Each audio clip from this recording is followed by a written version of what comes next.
SVB 사태가 채 해결되기도 전에 이번에는 크레디트 스위스가 도마 위에 올랐습니다.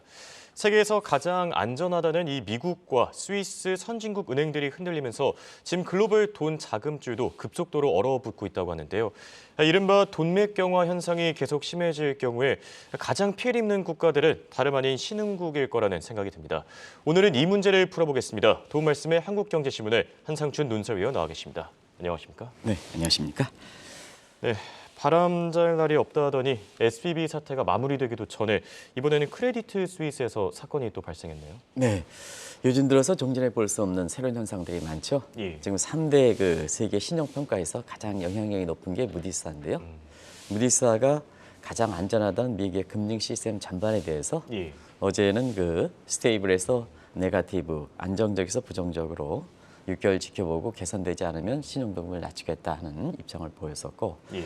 오늘은 사실 이거 가지고 제가 주제 가지고 말씀드리는데 다른 사항이 더 급해서 예.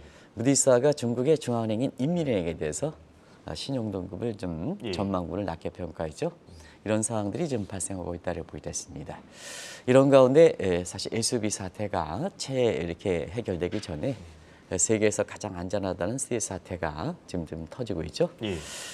사실 이렇게 보면 안전한 거에서 이렇게 터지기 시작하면 자금줄은 움켜쥐게 되는 겁니다. 그래서 크레딧 크런치 아까 월가의 가장 강세로운 자인 텀리 같은 경우에서 예. 본인의 입에서 신용 경색 얘기가 나오지 않는데 우리 최부하께서도 이제 텀리의 입에서 크레딧 크런치 얘기, 신용 경색 얘기 나온 것을 월가에서 상당히 의미를 두었거든요. 예. 지금 이런 문제입니다. SVB 사태로 인해서 지금 공포가 줄어들지 않고 있는데요. 이런 사태가 터지면 시중 자금은 sudden stop, 갑작스럽게 호딩되는 쪽으로 이렇게 급격히 이제 중단되는 사태가 발생하고요. 그다음에 연준 공포도 좀 아직도 남아 있죠. 예. 그런 상태에서 채권 시장으로 자금이 유입되는 anti money move 이펙트 공포가 있고요. 그다음에 최근에 마진콜 공포가 있습니다. 지금은 이렇게 여러 가지 은행에 이렇게 문제가 터지면 사실 대출 받아서 이렇게 근근히 살아가는 사람들이 더 어렵게 되거든요. 예. 그래서 마진골 공포가 나다 보니까 결과적으로 보면 다른 쪽의 자산을 은행에서 대출 못 받으면 다른 쪽의 자산을 축소시키는 과정에서 딜레버리지 공포가 있다 이렇게 보이겠습니다. 그리고 마지막으로 이게 무디스가 인민은행에 대해서 예. 그다음에 은행 시스템에 대해서 사실상 도저히 이쪽은 신용등급을 전망이긴 하지만 하향 조정하는 경우가 없는데요. 이런 사태가 발생하는 것이 소위 뉴 앱노멀 공포거든요. 예. 이름에 따라서 자금을 있는 사람일수록 움켜쥐는 그리고 선진국일수록 움켜쥐는 이런 현상이 발생한다 이렇게 보겠습니다. 결국 글로벌 돈줄은 급격히 이렇게 냉각이 되는 거죠. 예. 그런 상태에서 사실 신용 경색이 되다 보니까 이 자산적인 측면에서 이렇게 위험 자산과 안전 자산 측면에서 안전 자산에 대한 선호 심리가 높아지는 거다 이렇게 됐습니다. 오늘 생산자 물가가 예상보다 낮게 나와서 예. 3월 회의에서 페드의 금리 인상 폭이 줄어들 것이다 하는 측면도 있지만 사실 이렇게 투자자 자산에서 글로벌 자금의 돈줄이 급격히 위축되는 과정에서 안전 자산에 대한 선호 심리가 되니까 아마 정영국 PD께서 보여주시겠습니다는 국채금리가 많이 떨어졌거든요. 예. 국채금리가 떨어지다 보니까 오늘 스위스 사태 톡에 3대 지수에서 국채금리에 가장 민감한 나스닥 지수는 거꾸로 올랐다 이렇게 보였습니다. 지금 국채금리 쭉 보죠. 10년물 금리, 예. 2년물 금리 한번 보겠습니다. 국채금리 하락세가 이렇게 되는 것은 요거는 페드의 금리 인상 폭이 줄어든다 하는 이 측면도 있지만 예. 글로벌 자금에 따라서 투자자 성향이 위험 자산에서 안전 자산으로 선호하는 과정에서 미 국채에 대한 수요가 증가하니까 국채 가격이 올라가고 반비례 관계에는 국채 금리가 떨어지는 현상이 발생한다. 이런 과정에서 금리에 민감한 빅테크를 중심으로 한 나스닥 지수가 오늘은 선방을 한 거다 이렇게 보이겠습니다. 네. 미국 증시 상황 간단하게 점검해 봤고요. 본격적인 주제로 한번 넘어가 보겠습니다.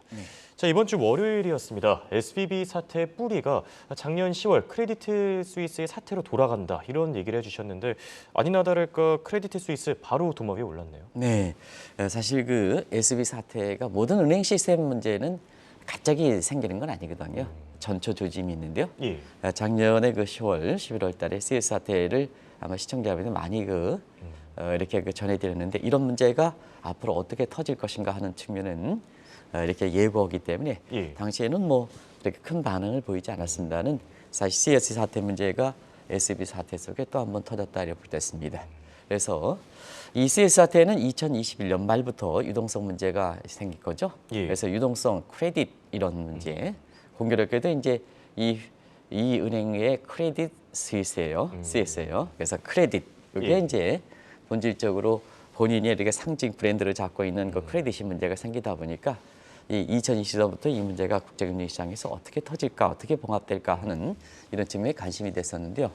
발단이 똑같습니다. 예. 이번에도 SB 사태에 CEO가 자본 수혈적인 측면에서 보유주 주식이라든가 보유주 자산을 판 것이 문제가 됐죠. 예, 그렇죠. 똑같이 CS의 최고 경영자인 율리노 캐르러가 자본 수리에서 투자자 메모가 됐던 것이 발단이 됐었죠. 예. 똑같습니다. 그리고 요 분위기적인 측면에선 굉장히 어려웠던 것이 작년 9월 달에 영국의 사태가 있었죠. 예. 그래서 유럽에 대해서 전반적으로 어두운 속에 이 문제가 터지다 보니까 그때 실제 발생 여부와 관계없이 제2의 리만 사태 이렇게 얘기가 나왔었던 거죠. 예. 근데 이제 그때 당시 우리가 결론을 맺어줄 때는 제2의 리만 사태보다는 제2의 도이치방크 사태가 될 것이다. 결과적으로 제2의 도이치방크 사태가 되면서 리만 사태에 대한 우려는 기울어 끝났죠.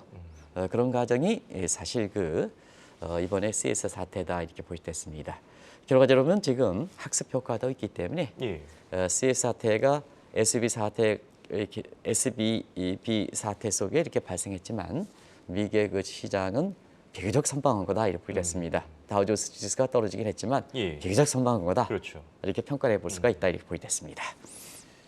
자, 크레디트 스위스 사태를 조금 더 점검해 보겠습니다. 지금 SVB 사태에 따른 긴박한 상황 속에서 또 터져서 6개월 전과 좀 비슷한 상황이 계속 연출되고 있는 것 같습니다. 네, 6개월 전과 비슷한 사항이 이번에는 무디스가 미국의 은행 시스템 전반에 대해서 부정적으로 예. 전망보다 한 단계 낮췄죠. 그렇죠. 또 양대 측의 당들은 중국의 인민행에 대해서도 부정적으로 평가했죠. 예. 이런 긴박한 사항이거든요. 근데 6개월로 들어가서 CS 사태가 처음에 터졌을 때 작년 9월을 보면 그때는 유럽에서 문제가 있었다 이렇게 됐습니다. 예. 유럽 같은 경우는 작년 9월에 수상들이 많이 바뀌었죠. 영국 같은 경우에는. 그래서 아시겠습니다는 이런 속에 영국이 국제금융 중심지고 그리고 영국의 아주 양반, 귀족 이렇게 했는데 그 사람들이 각자 이익 속에 자꾸 이렇게 문제가 생기다 보니까 예. 길드 텐트럼 현상이 발생했죠. 길드라는 건 뭐 다들 아실 겁니다. 예. 이런 길드 텐트럼 현상이 이거 발생한 속에 CS 사태가 터졌습니다. 그리고 상징이 무너졌었죠. 예. 영국의 4대 상징이라는 것은 뭐냐면 아시겠습니다는 일단 런던 금융시장이 국제금융의 중심지였었는데요. 이 위상이 작년에 9월 달에 길드 텐트럼에 의해서 급속히 이탈돼서 채권은 프랑크푸르트, 주식은 파리, 베네루스 상국으로 이전되는 가속 효과가 더 컸다 이렇게 됐습니다. 두 번째는 영국의 상징이 국제 자금 조달할 때 리버 금리죠. 리버 금리가 2020년에 폐지되는 이런 상징이 무너졌었고요. 또 한 가지는 영국의 상징이라 하면 엘리자베스 여왕이죠. 지금 찰스 3세가 도금이라는 엘리자베스 여왕처럼 이렇게 영연방의 상징이 되는 이런 격이 없었는데요. 예. 비단 엘리자베스 여왕은 영국의 상징뿐만 아니라 세계 왕권 정책의 상징이었었죠. 이런 것이 이제 이게 돌아가셔가지고 무너지는 이런 사태가 발생했었고, 그 다음에 국제 통화에서 보면 영국의 파운드화가 1파운드에 1달러는 무너지는 게 아니냐 하는 이런 쪽이 위기감 속에 CS 사태가 발생했습니다. 이번 같은 경우에도 SVB라는 미국의 은행에 이렇게 파상된 가운데 이 문제가 미봉책으로 해서 지금 완전히 해결되지 않는 상태에서 이 CS 사태가 이렇게 터졌기 때문에 오늘 그 증시가 비교적 선방했다는 것은 당시의 상황을 볼 때는 비싼 상황인데도 불구하고 역시 학습 효과 그리고 바이든 정부가 긴박하게 이런 문제를 처리하는 과정에서 비교적 미국의 증시에 미치는 영향은 적었다 이렇게 평가해 볼 수가 있다 이렇게 보시면 되겠습니다. 네. 지금 크레디트 스위스 사태의 지금 배경을 살펴보니까 작년 9월부터 순차적으로 영국, 그다음에 스위스, 그리고 이번엔 미국 차례네요. 네. 사실 이 대목은 굉장히 중요한 대목입니다. 예. 우리가 보면 작년에 영국은 국제금융 중심지이고 영국의 이제 은행 문제고 그다음에 미국의 이번에 SVB 사태는 미국 하면 세계에서 국제금융 중심지고 예. 그다음에 미국의 은행 부분이거든요. 주식과 채권을 다루는 물론 투자하는 데서 주식과 채권을 투자하기 있으면 은행 부분이거든요. 예. 그리고 실리콘밸리라는 스타트업의 미국에 잘 나가는 상징이었었거든요. 그다음에 이번에 CS 사태는 스위스의 시청자 여러분도 이렇게 좀 냄새나는 돈이 있으면 스위스 은행 뭐 이렇게 예. 생각하지 않습니까? 영화에 많이 나오죠. 나오죠. 예. 그러한 선진국의 가장 안전하다는 상징이 무너지기 시작하고 있다는 얘기입니다. 그런 관점에서 보면 이게 하나의 사건이냐 아니면 새로운 환경에 따라서 변하는 거냐 하는 측면에서 지금 사실 국제금융시장 기존의 국제금융은 무너지고 예. 가장 안전한 국가에서 은행의 사태를 잇따르다 보니까 자 지금의 금융 시스템의 환경이 변하고 있다는 얘기입니다. 코로나 이후에 글로벌의 급진전되기 때문에 예. 지금은 종전의 금융 시스템 가지고 글로벌이 급진됐던 뉴노멀 환경에 결국 맞지 않는 브릿지 문제가 되는 거거든요. 이런 것이 이제 결국 금융 시스템의 문제와 금융 환경의 미스매치 때문에 이런 것이 기존의 중심지에서 도저히 위기가 발생하지 않을 곳에 가장 안전한다는 곳에 이게 툭툭 터지기 때문에 예. 아마 이 문제는 다음 달에 있는 사실 IMF 총회에서 이것을 다루지 않겠나 이렇게 이제 보고 있습니다. 예. 아시겠지만 다음 달에 4월 그 중순경이 되는데요. 2023년 IMF 월뱅크 총계 총회가 열리거든요. 예. 사실 이 총계 총회 내지는 연차 총회에서는 2021년부터 인플레가 최우선순위다. 각국들은 금리가 올려라. 여쭤게 됐습니다는 지금은 인플레 그다음에 이거 잡기 위해서 금리를 인상한다. 이게 우선순위보다는 지금 안전하던 선진국들이 이렇게 푹푹 터지는 과정에서 세계에서 안전한 가장 등불이 흩어지다 보니까 그 밑에 있는 것 같은 경우는 앞으로 어떻게 갈 것인가 하는 방향성을 잃게 되는 거거든요. 예. 여기에 희망을 던져주고 여기에 등불을 던져주는 게 IMF 역할이거든요. 그런 측면에서는 자 오늘도 무디스가 예. 이제는 페드가 금리를 나서는 것, 인플레를 잡는 것보다 미국의 금융 시스템을 구축하는 문제가 더 중요하다는 말씀을 우리가 예. 아까 홍앵커랑 체이 캐스터랑 같이 얘기했습니다. 예. 똑같은 맥락으로 국제금융의 안전변 역할은 IMF 시스템이 이제 인플레, 그다음 이걸 잡기 위해서 금리를 올려야 된다. 이런 각도에서 좀 우선순위가 뒷전에 가고 금융 시스템을 구축하는 문제가 굉장히 지금 되지 않겠냐를 보고 있습니다. 그리고 우리가 보면 한국의 이청재께서 항상 권유하는 것은 예. 자 물가만 잡기 위해서 금리를 올리면 어떠냐 밑에 계층들이 더 어렵다. 소상공인이라든가 MZ세대이 어렵다. 그렇죠. 그렇기 때문에 이 가계부채가 위험수위가 도달한 상태에서는 이청재 분의 이렇게 것처럼 그렇지 않겠습니다는 잘 사는 사람만 생각하지 말고 밑에 사람을 위해서 가계부채를 연장시켜라 예. 하는 적이거든요. 자 지금 선진국들이 잇따라 은행 사태가 터지다 보고 돈을 움켜쥐다 보니까 자 신흥국들이 문제가 생기는 거군요. 예. 다시 신흥국들이 IMF의 구제금융 폭주 러시를 이루고 있습니다. 그런 상태에서 다음 달에는 IMF가 이걸 어떻게 처리할 것이냐 이런 것도 금융시장의 SVB 사태, CS 사태로 인해서 세계 금융시장에 던지는 또 하나의 큰 문제다 이렇게 보시돼 있습니다. 예.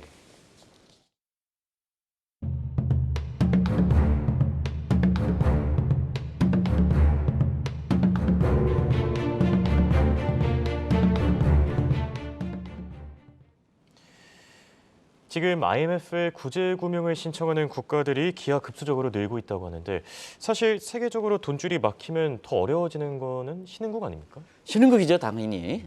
우리가 금리 인상에 따라서 우리 돈줄이 막히면 예. 소상공인과 MZ세대가 이렇게 굉장히 어려운 건 마찬가지로 선진국에서 이렇게 은행들이 잇따라 문제가 터지면 지금 돈이 가장 아쉬운 국가들이 취약 신흥국을 비롯한 신흥국들입니다. 예. 지금 어떤 사태냐. 세계 돈줄이 좀 말라붙고 있습니다. 그런 과정에서 이미 연준이 금리 인상하니까 예. 신흥국에서 자금 이탈이 됐다는 것은 누누이 아마 말씀을 드렸었고요. 이런 게 이제 신흥국들이 지금 이미 돈줄이 막히는 상태에서 중국도 이 1대1로 계획과 구제금융을 고리대로 이렇게 사용한다. 이전에 한번 제가 Debt Default Water 해서 예. DD Water 해서 이 문제를 좀 말씀드렸습니다. 중국이 나중에 말씀드리겠지만 1대1로 계획, 고리대 구제금융은 고리대로 한다. 그래서 신흥국들을 더 목줄을 한다. 예. 경제를 예속화시킨다는 쪽에. 그래서 세계 양대 국가들이 지금 그런 상태거든요.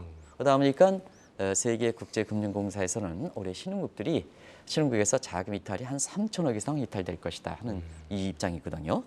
근데 신흥국들은 기존에 사실 2008년, 2009년 미국의 금리 과정에서 저금리 정책, 제로금리 정책이니까 빚에 무서움 몰고 10년 만기 국채를 조달한 상태가 속속 지금 부채가 상환이 돌아오고 있지 않습니까? 예. 그 문제를 겹치는 거죠. 그래서 지금 신흥국들이 2025년까지 매년 4천억 달러의 이번에 사태와 관계없이 부채를 상환해야 되는데요. 예. 상환하는 시점에서 미국이 금리를 올리죠. 그다음에 세계적으로는 SVB 사태라든가 그다음에 CS 사태를 해서 선진국에서 돈줄을 말아버리죠. 중국도 돈줄을 말아버리죠. 그러다 예. 보니까 신흥국들이 옥줄을 그는 지금 신흥국들이 돈줄을 그기 어렵습니다. 예. 그러다 보니까 어디 갑니다. IMF 갈 수밖에 없죠. 그렇죠. 그런 상황이 지금 전개되고 있다 이렇게 됐습니다. 자, 신흥국들이 IMF에게 의지하기도 하겠지만 사실 지난번에 진단해 주셨죠. 중국 쪽으로도 몰리고 있습니다. 그런데 중국의 자금을 받으면은 독배를 드는 것과 마찬가지다. 이런 얘기가 나오지 않았습니까? 네, 그때 당시에 이제 그 문제를 지적했는데요.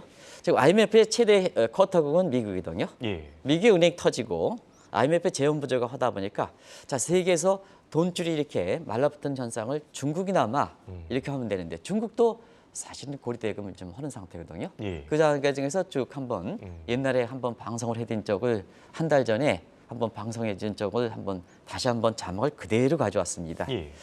2021년 기준으로 중국이 신흥국들에 대해서 구제금융을 주면 사실은 금리가 5%짜리를 준다 이렇게 보였습니다. 구제금융의 금리가. 그러면 예. 뭐냐?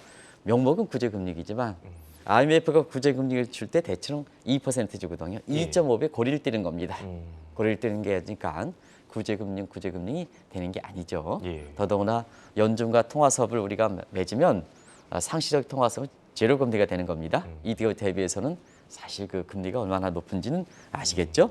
그래서 중국이 1대1로 개혁이라든가 그다음에 1대1로 개혁에서 부채를 갖고 있는 이렇게 해서 디폴트 국가에 구제금융을 주는 것이 과연 어떤 시각이냐, 궁극적 목적이 뭐냐 하는 각도에서 보면 결국 1대1로 개혁과 거기에서 부도가 사태가 터지면 구제금융을 또 엎으면 신흥국 입장에서는 이중 예. 부담이 되는 거 아니겠습니까? 그렇죠. 그러면 그거 갖지 못하죠? 그러면 스리랑카, 파키스탄에서 지금 나눈 것처럼 결국 있는 부존자원 줘버려 중국에. 그다음 인프라 자산 줘, 항만 줘, 도로 건설 줘. 예. 핵심은 다 주는 거죠. 그리고 뭐냐? 결과적으로 홍콩이 예속하는 것처럼 스리랑카라든가 파키스탄이라든가 이런 게 예속하는 거다.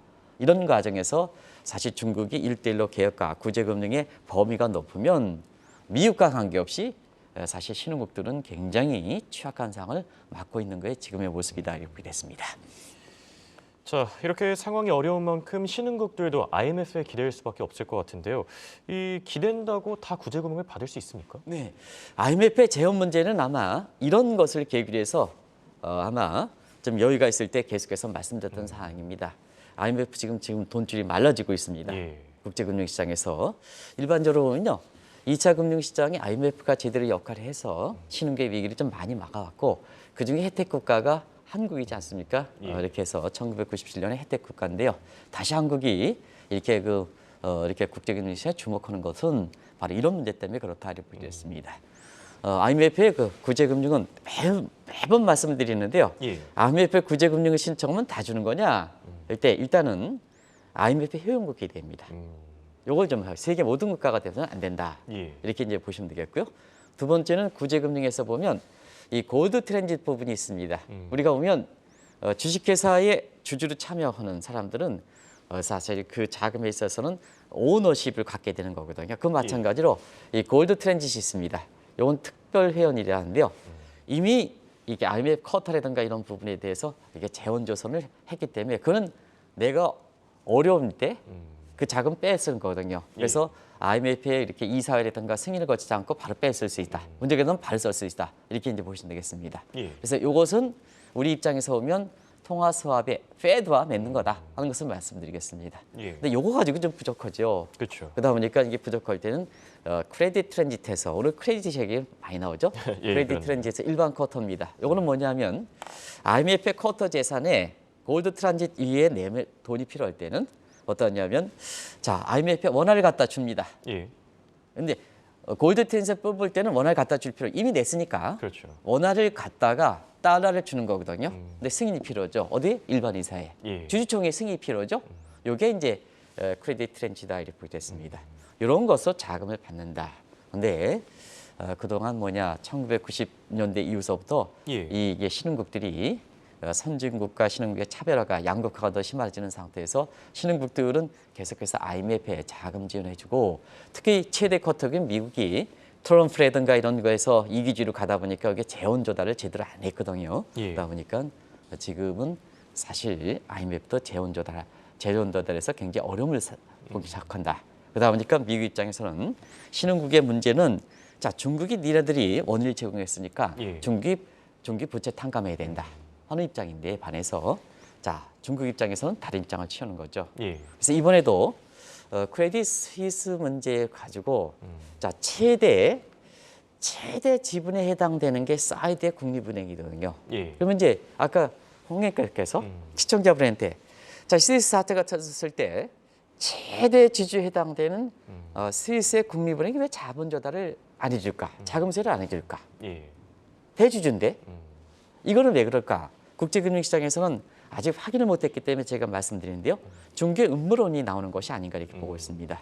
왜냐하면 지금 사우디는 예. 어떠냐면 그 중국과 굉장히 밀접한 관계입니다. 예. 오늘 한국경제TV의 밑에 자막 지금 부동산 분이 나가고 있습니다는 예. 거기서 보면 사우디에 이렇게 해서 위안화 결제 내용이 그 자막에 나갈 겁니다. 예. 이게 한국경제TV의 그 자막 밑에 보면 나올 겁니다. 예. 그와 마찬가지로 지금 사우디라든가 그 다음에 중국과의 관계가 아주 좋거든요. 왜냐하면 과거 오바마 정부 때는 사우디에 반대에 해당된 이란의 핵협정 방지 금지 정책이 되면서 이란의 사실 오바마 정부가 되다 보니까 부통력 있는 민주당의 정부에 있어서는 지금 이란에 밀접한 관계거든요. 그러면 순위파, 시아파에 순위파가 반대를 할 수밖에 없거든요. 예. 그래서 이 사우디가 중국에 지금 밀접한 관계입니다. 그러다 보니까 SVB 사태로 해서 미국의 금융시장 흔들릴 때 CS 사태의 최대 주제에서 자금 수혈 뭐 여러 가지 있겠습니다는 예. 그래서 여기 문제로 자금 조율을 하지 않다 보니까 결국 이 사태가 또 터진 게 아닌가 하는 각도거든요. 그리고 앞으로는 1차 사태에 비해서는 지금 2차 CS 사태에서는 지금 스위스의 국립은행이 중앙은행이 바로 나가게 됐던 것도 그런 배경이거든요. 예. 1차 작년에 10월 달 사태에서는 자체적으로 해결했는데요. 이번에는 스위스 중앙은행이 바로 나가거든요. SVB 사태의 긴박함도 있었습니다는 지금 상태에서는 자체적으로 최대 지주가 지금 이렇게 내어놓지 못하다 보니까 이 문제가 방치되면 스위스의 은행 시스템에 문제가 생기지 않습니까? 예. 그런 과정에서 음모론이 나오고 있는데요. 음모론을 제가 확인하지 못해서 예. 이 주제로 보면 굉장히 큰 주제거든요. 그렇죠. 그렇거든요. 이 문제는 나중에 한번 확인되면 다시 한번 말씀드리겠습니다. 네, 상당히 흥미로운 대목이었던 것 같고요. 결론을 맺어보겠습니다. 얘기를 지금까지 듣고 보니까 결국 이 신흥국의 부채 위기는 미국과 중국으로 귀결되네요. 네, SVB 사태를 터지고 나서 무디스가 은행 시스템, 미국 은행 시스템에 부정적이지만 중국의 인민은행에 대해서 중앙은행에 대해서 지금 신용 등급 문제를 건드렸거든요. 예. 이번에 CS 사태에서는 중국과 이 관계 속에 사우디 국립은행이 최대 주주인데도 불구하고 저거 지주 입장에서는 내 회사인데 그렇죠. 저거 방치해버리거든요. 이런 문제가 터지는 거거든요. 예. 그런 상태에서 국제적으로 조정자 역할은 IMF가 제 역할을 못하는 상태거든요. 결과적으로 보면 뭐냐. 미국과 중국 간에 부채를 두고 신흥계 부채를 두고 싸움을 또 다른 경제 패권이 아닌가 이런 시각이거든요. 예. 그런 과정에서 다음 달에 이런 금융 시스템을 어떻게 마련해 갈 것이냐 하는 측면이 미중 간 그 이렇게 마찰 국면과 연관시켜서 상당히 주목되는 사항이다 이렇게 됐습니다. 예. 그래서 단일 현안 이것이 연기가 돼서 지금 어떤 시각으로 될까 하는 이 문제가 한국에서 보면 이게 금융 시스템이 전이될 가능성이 적습니다. 하는데 우리는 디지털이 굉장히 커지는 상태에서 자 과거에 은행 지급 준비를 가지고 되겠느냐 하는 측면에서는 예. 우리가 미국에서 보면 은행 지급 준비를 굉장히 높인다 하는 측을 이렇게 해서 우리나라도 그런 측면의 디지털 속도가 가장 빠르기 때문에 우리가 그 부족합니다 하는 점에서 한국이 위험하다 하는데요. 어제는 자 우리나라도 은행분의 지급 준비에 대해서 100% 되겠다. 물론 아니지만 예. 이런 쪽에 한국경제TV의 건의 사항이 그대로 받아들인 사항이거든요. 그래서 전체적으로 큰 흐름을 좀 보실 필요가 있다는 걸 말씀드리겠습니다. 네. 이렇게 오늘은 크레디트 스위스와 함께 신흥국의 부채 위기를 두고 얘기 나눠봤습니다. 지금까지 도움 말씀에 한국경제신문의 한상춘 논설위원이었습니다. 잘 고맙습니다. 네, 고맙습니다.